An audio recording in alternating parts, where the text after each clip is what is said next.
Reconstruire sa confiance en soi après une rupture amoureuse.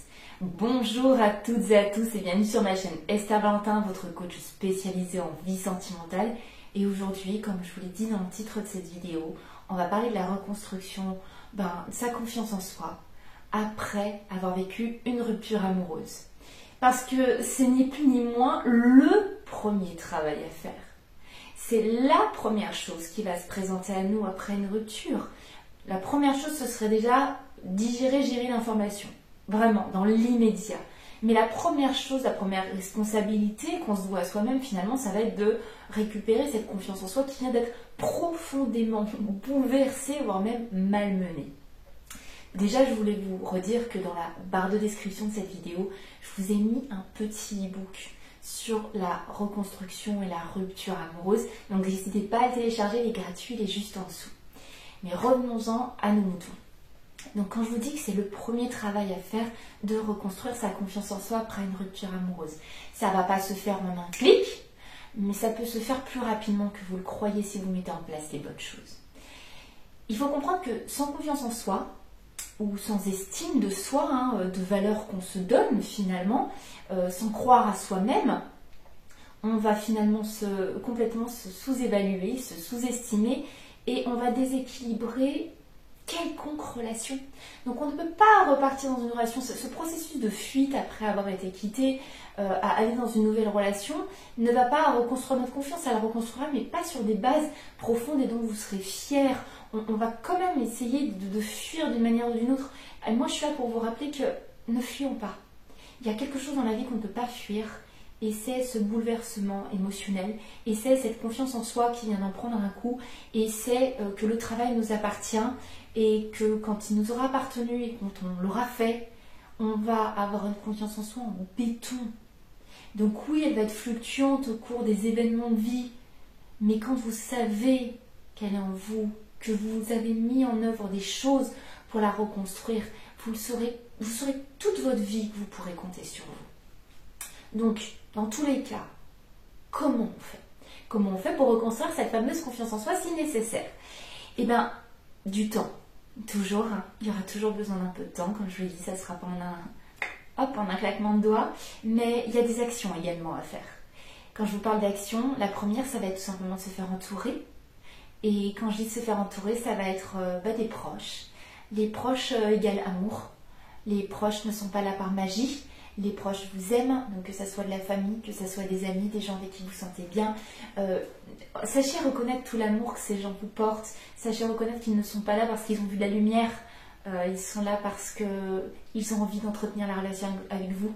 L'amour n'est pas que dans les relations amoureuses. L'amour est vraiment beaucoup plus grand qu'on peut le croire. Et on ne peut pas se nourrir que de l'amour d'une relation amoureuse d'ailleurs. Donc allez chercher cet amour, vous en avez besoin. Ça va être un temps de votre vie. Ses proches comprendront. Comprenez bien que vous avez une image de vous-même qui vous est transférée par ce que les autres vous renvoient, par leur envie d'être dans votre vie. Donc vous comprenez que dans la rupture amoureuse, notre image de nous, elle est profondément dégradée parce que si on se réfère à l'autre qui quitte la relation et nous-mêmes, on va se dire mais je vaux rien. Alors on va aller rechercher notre image de nous-mêmes, la reconstruire, se refaire une idée beaucoup plus juste, plus correcte, en se faisant entourer de proches et d'amour. Ensuite, on ne va pas hésiter à chercher de l'aide extérieure. Cette vidéo, on est déjà une. Si vous êtes en train de la regarder, peut-être vous traversez un moment de souffrance, ou de douleur, ou de tristesse, mettez le mot qui vous ressemble le plus dessus. Cette vidéo est déjà une ressource, une aide extérieure, mais on n'hésite pas à contacter un coach, un psychologue ou même un psychiatre si on sent que c'est plus profond, qu'on est en train de virer la dépression. Il faut être à l'écoute de soi et réaliser que c'est une force mémorable, impressionnante que de dire là, pendant un temps, je vais aller chercher des ressources externes et je vais me faire aider à l'extérieur. Pourquoi pas? Si moi, je ne me sens pas encore apte et assez fort pour me soutenir, mais quel est le problème pendant un moment de m'accouder à une aide extérieure, le temps que je reprenne des forces et que je reparte, hop là, comme ça? On n'hésite pas. Cette hésitation est due à quoi? Parce que quand on est mal, on ne prend rien. Si vous avez très mal à une partie de votre corps, souvent on va prendre du paracétamol, quelque chose. Alors pourquoi on n'agit pas quand c'est le cœur, l'esprit qui souffre? Et pourtant, c'est là que repose tout notre être. C'était juste, voilà, un petit conseil au passage.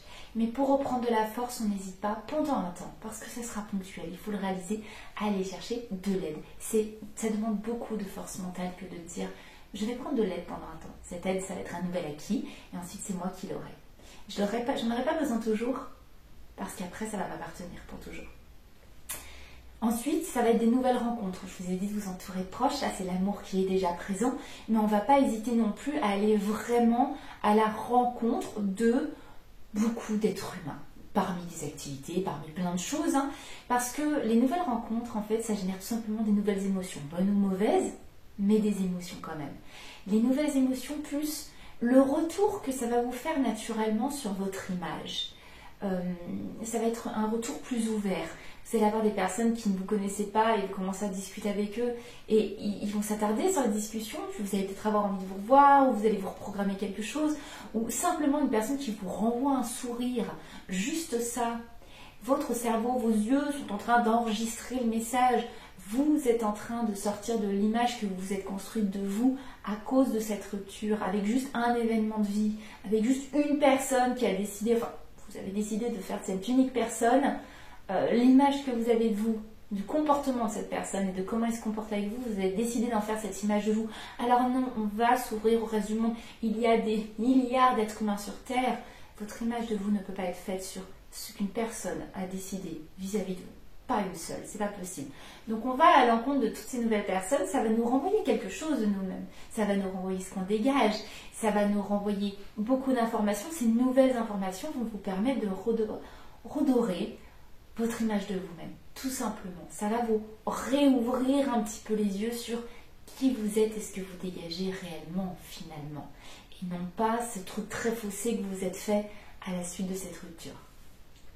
Donc cette image beaucoup plus ouverte, en fait, il faut sortir de l'image qu'on a de soi, tout simplement, qui a été construite par l'autre, qui nous a quittés. Enfin, celle qu'on s'est imaginée, en tout cas, quand l'autre nous a quittés. L'autre conseil, ça va être plus global, c'est se faire vivre. Vous allez devoir vous faire vivre. Quand j'entends se faire vivre, ça va être d'accepter vos émotions qui ont un but. J'en parle dans de nombreuses vidéos, mais toutes vos émotions ne sont pas là juste pour vous faire souffrir, elles ont toutes un but ultime, elles ont toutes un message. Donc on va devoir les accepter. Et quand je dis les accepter, c'est au lieu de vous rejeter, réconfortez-vous. Vous devez vous réconforter vous-même comme vous le feriez à une personne que vous aimez. Même si c'est vous dire des mots à haute voix, même si vous prendre dans les bras, mais en fait, mais qu'est-ce qu'on s'en fout que ça puisse paraître débile. Mais si j'ai besoin de me prendre dans mes bras et de me dire ça va aller ma biche, ça va aller. T'inquiète, jour après jour. Mais c'est quoi le problème en fait? C'est super bien de pouvoir compter sur soi. Mais pourquoi? Parce que je réalise bien que moi je serai toujours là pour moi.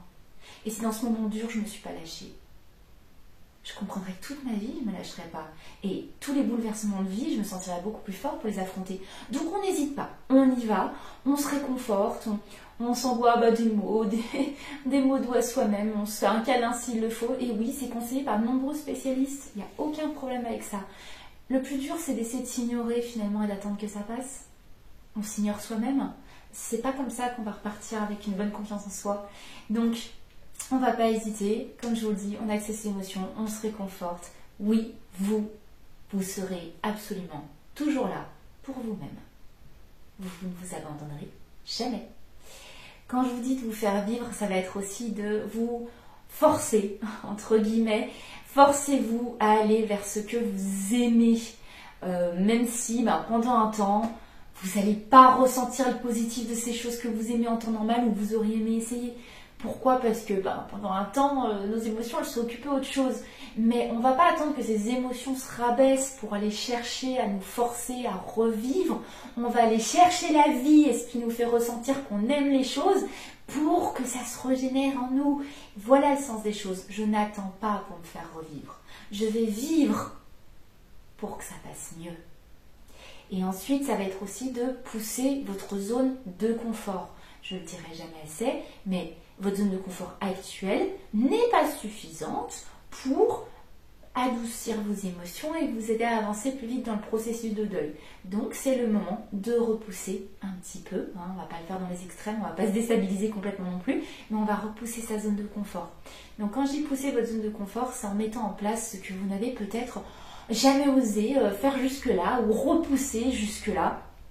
Donc ça peut être des nouvelles activités, ça peut être, quand je dis activité, ça va être autant du sport que d'apprendre des cours de chant, cours de communication, Là, vous n'avez plus d'excuses, vous avez du temps qui va être libéré, vous avez besoin de prendre soin de vous, vous avez besoin de renouveler votre confiance en vous-même, d'enrichir de nouveau. Donc c'est le moment. Je sais que ça paraît pas, on a envie de ça paraît pas, comment dire, très attractif, tout de suite on a juste envie de se laisser au 36e dessous, mais si vous êtes là derrière cette vidéo, c'est que vous cherchez les moteurs pour continuer. Le moteur, c'est vous-même et ce que vous allez entreprendre. Comprenez-le. Et vous avez bien plus de force que vous ne le pensez en vous. Je vous assure.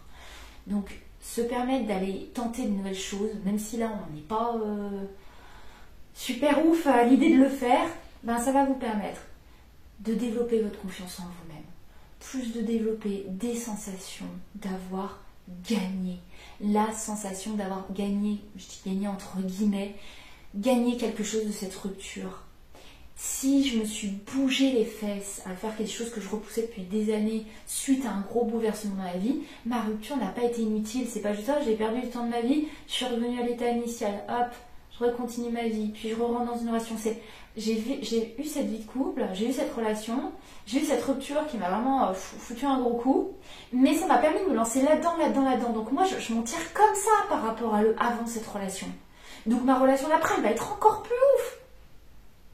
Je vous parle familièrement, mais c'est pour que vous compreniez.